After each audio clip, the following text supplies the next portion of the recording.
Assalamualaikum warahmatullahi wabarakatuh. Halo guys. Sebelum saya menjelaskan tentang dua teori psikoanalisis menurut Sigmund Freud dan Erik Erikson, saya akan memperkenalkan diri saya terlebih dahulu. Perkenalkan, nama saya Priyanka Dini Rahmawati dari PG PAUD UHAMKA. Video teori ini saya buat untuk memenuhi tugas UTS mata kuliah konsep dasar PAUD. Sigmund Freud lahir dalam sebuah keluarga Yahudi pada tahun 1856 di Freiburg. Ketika ia berumur 4 tahun, keluarganya pindah ke Wina tempat Freud hidup dan bekerja sampai tahun 1938. Freud adalah seorang murid yang cemerlang. Setiap tahun selalu nomor 1 di antara teman-temannya di gimnasium dan lulus dengan pujian pada tahun 1873. Freud memperoleh gelar dokternya di Universitas Wina pada usia 25 tahun. Pada tahun 1885, memenangkan beasiswa untuk melanjutkan studi di Paris. Sigmund Freud mengemukakan bahwa kehidupan jiwa memiliki 3 tingkat kesadaran, yakni sadar atau conscious, tingkat kesadaran yang berisi semua hal yang kita cermati pada saat tertentu. Menurut Freud, hanya sebagian kecil saja dari kehidupan mental, yaitu berupa pikiran, persepsi, perasaan, dan ingatan yang masuk ke kesadaran consciousness. Kedua, prasadar atau preconscious, disebut juga ingatan siap available memory, yakni tingkat kesadaran yang menjadi jembatan antara sadar dan tak sadar. Dan yang terakhir, ketiga, adalah tak sadar atau unconscious. Tak sadar adalah bagian yang paling dalam dari struktur kesadaran dan menurut Freud merupakan bagian terpenting dari jiwa manusia. Model perkembangan psikoanalisis dasar yang terus-menerus dimodifikasi oleh Freud selama 50 tahun terakhir hidupnya terdiri atas 3 komponen pokok, yaitu yang pertama, 1 komponen dinamik atau ekonomik yang menggambarkan pikiran manusia sebagai sistem energi yang cair. 2. 1 komponen struktural atau topografik berupa sebuah sistem yang memiliki 3 struktur psikologis berbeda tetapi saling berhubungan dalam menghasilkan perilaku. Dan yang terakhir, yang ketiga, 1 komponen sekuensial urutan atau tahapan yang memastikan langkah maju dari satu tahap perkembangan menuju tahap lainnya yang terpusat pada daerah-daerah tubuh yang sensitif, tugas-tugas perkembangan, dan konflik-konflik psikologis tertentu. Komponen dinamik atau energi psikis, semangat atau arah, perkembangan ilmiah dan intelektual pada akhir abad ke-19 terpusat di sekitar kajian tentang energi, dan Freud menerapkan konsep energi tersebut terhadap perilaku manusia. Ia menyebutkan energi ini sebagai energi psikis, energi atau energi yang mengoperasikan berbagai komponen sistem psikologis. Freud berpendapat bahwa insting atau dorongan-dorongan psikologis yang muncul tanpa dipelajari adalah sumber utama energi psikis. Insting memiliki 2 ciri khas yang sangat penting, yakni ciri konservatif, pelestarian, dan ciri repetitif, perulangan. Maksudnya, insting selalu menggunakan sesedikit mungkin jumlah energi yang diperlukan untuk melaksanakan aktivitas tertentu dan kemudian mengembalikan organisme kepada keadaannya yang semula, dan hal itu terjadi secara berulang-ulang. Dalam sistem Freud, insting bertindak sebagai perangsang pikiran, mendorong individu untuk memenuhi kebutuhan-kebutuhan tertentu. Insting juga bisa dipandang sebagai gambaran psikologis dari proses biologis yang berlangsung. Komponen struktural ada 3, yaitu ID. Adalah sistem kepribadian yang asli. Dibawa sejak lahir, dari ID ini kemudian akan muncul ego dan superego. Yang keduanya, ego, berkembang dari ID agar orang mampu menangani realita, sehingga ego beroperasi mengikuti prinsip realita. Usaha memperoleh kepuasan yang dituntut ID dengan mencegah terjadinya tegangan burn atau menunda kenikmatan sampai ditemukan objek yang nyata-nyata dapat memuaskan kebutuhan. Ketiga adalah superego. Superego adalah kekuatan moral dan etik dari kepribadian yang beroperasi memakai prinsip idealistik sebagai lawan dari prinsip kepuasan ID dan prinsip realistik ego. Yang terakhir, komponen sekuensial atau tahapan. Bagian ketiga dalam dan terakhir dari model Freud adalah komponen tahapan atau komponen sekuensial Bagian ini menekankan pola atau gerak maju organisme melalui tahapan-tahapan perkembangan yang berbeda dan semakin lama semakin adaptif. Menurut Freud, pintu pertama menuju kematangan adalah tahapan perkembangan genital, di mana terbentuk hubungan yang berarti berlangsung terus-menerus. Freud berpendapat bahwa dalam perkembangan manusia terdapat dua hal pokok, yaitu 1. Bahwa tahun-tahun awal kehidupan memegang peranan penting bagi pembentukan kepribadian. 2. Bahwa perkembangan manusia meliputi tahap-tahap psikoseksual. Tahap-tahap psikoseksual ini yaitu adalah 1. Tahap oral, sejak lahir hingga 1 tahun. Sumber kenikmatan pokok yang berasal dari mulut adalah makan. Dua macam aktivitas oral ini yaitu menelan makanan dan menggigit, merupakan prototip bagi banyak ciri karakter yang berkembang di kemudian hari. Karena tahap oral ini berlangsung pada saat bayi sama sekali tergantung pada ibunya untuk mendapatkan makanan, pada saat dibuai, dirawat, dan dilindungi. Dari perasaan yang tidak menyenangkan, maka timbul perasaan-perasaan tergantung pada masa ini. Freud berpendapat bahwa simptom ketergantungan yang paling ekstrim adalah keinginan kembali ke dalam rahim. Tahap anal, usia 1-3 tahun. Setelah makanan dicernakan, maka sisa makanan menumpuk di ujung bawah dari usus dan secara refleks akan dilepaskan keluar apabila tekanan pada otot lingkar dubur mencapai taraf tertentu. Pada umur 2 tahun, anak mendapatkan pengalaman pertama yang menentukan tentang pengaturan atas suatu impuls instingtual oleh pihak luar. Pembiasaan akan kebersihan ini dapat mempunyai pengaruh yang sangat luas terhadap pembentukan sifat-sifat dan nilai-nilai khusus. Sifat-sifat kepribadian lain yang tak terbilang jumlahnya, konon sumber akarnya terbentuk dalam tahap anal. Tahap palik, usia 3-5 tahun. Selama tahap perkembangan, kepribadian ini yang menjadi pusat dinamika adalah perasaan-perasaan seksual dan agresif berkaitan dengan mulai berfungsinya organ-organ genetikal, kenikmatan masturbasi, serta kehidupan fantasi anak yang menyertai aktivitas autoerotik, membuka jalan bagi timbulnya kompleks Oedipus. Freud memandang keberhasilan mengidentifikasikan kompleks Oedipus sebagai salah satu temuan besarnya. Freud mengasumsikan bahwa setiap orang secara inheren adalah biseksual. Setiap jenis tertarik pada anggota sejenis maupun pada anggota lawan jenis.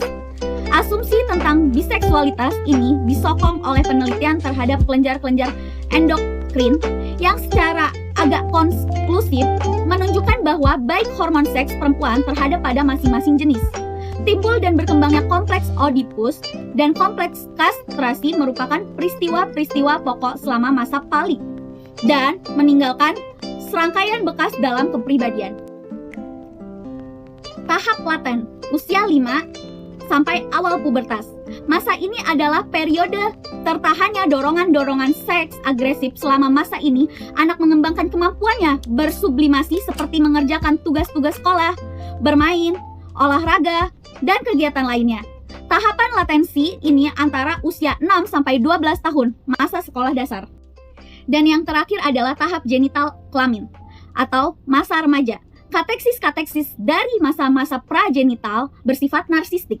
Hal ini berarti bahwa individu mendapatkan kepuasan dari stimulasi dan manipulasi tubuhnya sendiri. Sedangkan orang-orang lain di kateksis hanya akan membantu memberikan bentuk-bentuk tambahan kenikmatan tubuh bagi anak. Selama masa adolesen, sebagian dari cinta diri atau narsisisme ini disalurkan ke pilihan-pilihan objek yang sebenarnya. Implementasi teori Freud dalam praktik pendidikan berdasarkan konsep kunci dari teori kepribadian Freud. Berikut ini akan dijelaskan beberapa teorinya yang dapat diimplementasikan dalam pendidikan. Yaitu pertama, konsep kunci bahwa manusia adalah makhluk yang memiliki kebutuhan dan keinginan. Dengan demikian, implementasi pandangan Freud dalam pendidikan sangat memberikan kontribusi yang signifikan, terutama memberikan panduan atau acuan pada guru dalam melakukan pembelajaran dan memberikan bimbingan sehingga bimbingan benar-benar efektif dan sesuai dengan tingkat perkembangan mereka. Adapun fungsi-fungsi bimbingan yang dilakukan oleh guru antara lain adalah memahami individual siswa dan preventif dan pengembangan individual siswa. Sekarang masuk ke dalam teori Erik Erikson. Erich Homburger Erikson adalah seorang psikoanalis Jerman yang diakui karena kontribusinya pada psikologi perkembangan dan terutama karena telah merumuskan teori perkembangan psikososial dan 8 tahapannya. Ia dilahirkan di Frankfurt, Jerman pada 15 Juni 1902 dan meninggal di Massachusetts, Amerika Serikat pada 12 Mei 1994. Erikson, penganut non-Freudian, disebut sebagai tokoh yang paling vokal yang menolak cara pandang psikolisasi konvensional. Ia lebih berkonsentrasi pada pengaruh lingkungan sosial pada perkembangan kepribadian manusia. Sehingga teori ini perkembangannya disebut sebagai perkembangan psikososial. Menurut Erikson, ego sebagian bersifat tak sadar mengorganisir dan mensintetis pengalaman sekarang dengan pengalaman dari masa lalu. Dan dengan diri masa yang akan datang, dia menemukan 3 aspek ego yang paling sering berhubungan, yakni pertama, body ego, mengacu ke pengalaman orang dengan tubuh atau fisiknya sendiri. Kedua, ego ideal, gambaran mengenai bagaimana seharusnya diri sesuatu yang bersifat ideal. 3, ego identity, gambaran mengenal diri dalam berbagai peran sosial. Teori psikososial dari Erik Erikson meliputi 8 tahapan yang saling berurutan sepanjang hidup. Hasil dari tiap tahap tergantung dari hasil tahapan sebelumnya. Dan resolusi yang sukses dari tiap krisis ego adalah penting bagi individu untuk dapat tumbuh secara optimal. Ego harus mengembangkan kesanggupan yang berbeda untuk mengatasi tiap tuntutan penyesuaian dari masyarakat. Tahap pertama yaitu membangun kepercayaan, trust versus mistrust. Tahap pertama ini terjadi dalam rentang bayi berusia 0 sampai 18 bulan. Tahap ini sangat kritis dalam perkembangan psikososial anak dan sangat dipengaruhi oleh ibu dan pengasuh yang menemani anak sehari-hari. Pada fase ini, anak belajar mengenali apakah dunia sekitar aman dan bisa dipercaya atau tidak. Ketika orang tua atau pengasuh menanggapi kebutuhan anak dengan cara yang konsisten dan penuh perhatian, anak akan belajar untuk mempercayai dunia dan orang-orang di sekitarnya. Anak merasa aman dan melihat bahwa dunia sekitarnya adalah aman. Tahap yang kedua, tahap membangun otonomi atau otonomi versus shame and doubt. Tahap psikososial kedua berlangsung dalam rentang usia 18 bulan hingga 3 tahun. Dalam fase ini, anak memulai mengembangkan otonomi diri, kemampuan melakukan sebuah hal secara mandiri. Proses stimulasi kemandirian seperti toilet, training, makan minum sendiri, berpakaian, memilih dan bermain sendiri menjadi stimulasi krusial anak untuk mengembangkan kontrol dirinya. Jika kemandirian anak dan kontrol dirinya berkembang, anak bisa mengatasi rasa malu dan keraguan akan kemampuannya. Tahap ketiga, tahap berinisiatif, inisiatif versus guilt. Tahap psikososial ketiga berlangsung dalam rentang usia 3-5 tahun. Dalam fase ini, anak mulai mencoba dan mengembangkan inisiatifnya.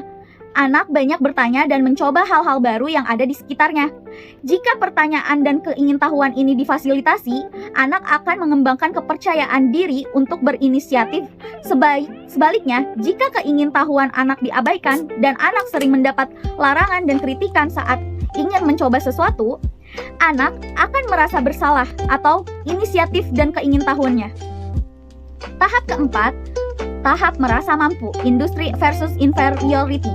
Tahap perkembangan psikososial anak selanjutnya adalah saat anak mulai masuk usia sekolah 6-11 tahun. Dalam rentang usia ini, anak-anak mulai berinteraksi dengan temannya di sekolah dan mulai menjalani kegiatan belajar yang lebih formal. Anak mulai mengembangkan rasa bangga, mampu memahami dan atau melakukan dan mencapai prestasi dengan kemampuan mereka. Dalam tahap ini, anak-anak membutuhkan apresiasi, dukungan, dan dorongan untuk mengembangkan rasa mampu, kompetensi. Sebaliknya, tantangan anak pada fase ini adalah merasa rendah diri atau inferior karena anak tidak mampu dan tidak mendapatkan dukungan atau apresiasi yang dia butuhkan. Tahap kelima, membangun identitas, identity versus confusion. Tahap perkembangan psikososial kelima terjadi saat anak mulai menginjak masa remaja, 12 sampai 18 tahun. Pada fase ini, anak mulai membangun identitas dirinya. Anak bertanya-tanya dan mencari jawaban untuk mempertanyakan, siapa saya? Pada fase membangun identitas pribadi ini, anak remaja mengeksplorasi perilaku, peran, dan identitas yang berbeda. Para remaja yang menemukan rasa identitas akan merasa aman, mandiri, dan siap menghadapi masa depan. Sementara mereka yang tetap bingung, mungkin merasa tersesat, tidak aman, dan tidak yakin akan tempat mereka di dunia. Itulah sebabnya penting bagi orang tua dan orang dewasa memberikan dukungan yang memberikan anak agar bisa menemukan identitas dirinya dengan nyaman dan aman. Tahap keenam, tahap menjalin kedekatan, intimacy versus isolation. Di tahap awal dewasa 19-40 tahun, seseorang mulai berada dalam tahap-tahap psikososial keenam yang berfokus pada pembentukan hubungan yang intim dan penuh kasih dengan orang lain. Seseorang mulai mengenal pacaran, melakukan pernikahan, membentuk keluarga, dan membangun persahabatan. Jika berhasil membangun hubungan cinta dengan orang lain, individu dapat mengalami cinta dan menikmati keintiman. Mereka yang gagal membentuk hubungan yang intim dengan orang lain bisa merasa terisolasi dan sendirian. Ketujuh, tahap dewasa, generativity versus stagnation. Tahap dewasa dijalani dalam rentan usia 40-65 tahun. Dalam tahap psikososial berikutnya, tantangan yang dihadapi bergeser menjadi rasa berguna dan bertumbuh. Seseorang membutuhkan tujuan dan berkontribusi yang melampaui individualitasnya. Membesarkan keluarga, bekerja, dan berkontribusi pada komunitas adalah contoh cara seseorang mengembangkan rasa memiliki tujuan.